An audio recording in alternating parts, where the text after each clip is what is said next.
The unemployment numbers are in just in time for the U.S. election. Kathleen Wynne enters the race for the Ontario Liberal leadership, and a Canadian director inks a deal for the Hunger Games movies. Humber News starts now.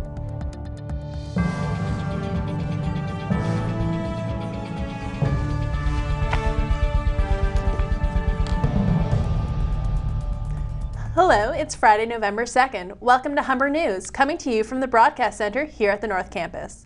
I'm Sarah Ricks. Thanks for joining us. And I'm Bailey Martell. Ahead on our show, we'll have all your news, sports, and entertainment highlights, as well as your 5-day weather forecast. But first, Sarah has our top story. Dalton McGuinty has confirmed Kathleen Wynne will run for leadership of the Ontario Liberal Party. She is the first to resign from her cabinet position, meeting a stipulation McGuinty set after announcing his resignation 2 weeks ago. Wynne announced this morning she'd be stepping down as Minister of Municipal Affairs and Housing and Minister of Aboriginal Affairs. She has been the Don Valley West MPP since 2003 and is expected to formally announce her campaign on Monday. Interested candidates have until November 23rd to submit forms for the January race. The Canadian unemployment rate is unchanged, while the American job market has heard some good news. At home, the rate remains at 7.4% after the economy added just 1,800 jobs last month. Regionally, rates were split across the provinces, with Quebec gaining over 20,000 jobs and BC losing nearly 11,000. In the United States, everyone has been waiting for numbers because of their possible effect on the election. The unemployment rate jumped 0.1% to 7.9%, but the economy still produced 171,000 jobs last month. This surpassed analysts' expectations, who predicted the number to be closer to 125,000. November has had a rough start when it comes to pedestrian accidents. A mother and 2 children, aged 6 and 10, were struck after 2 cars collided on St. Clair Avenue near Bathurst Street yesterday afternoon. The children were taken to hospital with serious but non-life-threatening injuries.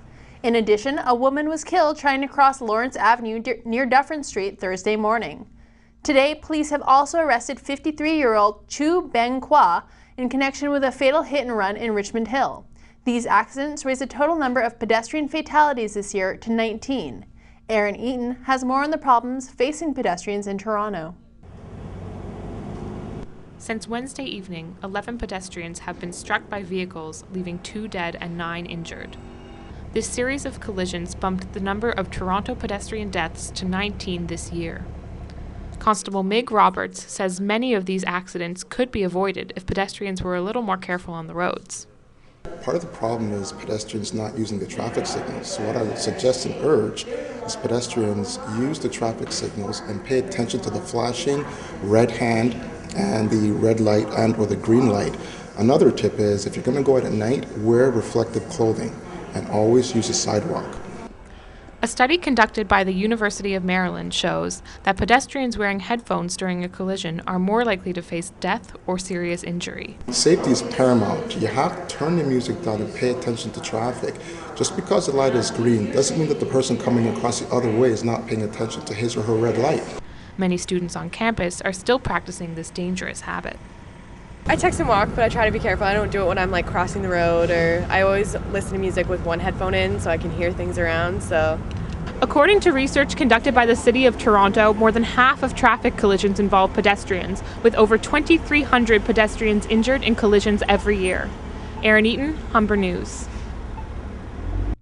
Mayor Rob Ford is in hot water again after missing more than 2 hours of yesterday's City Council meeting.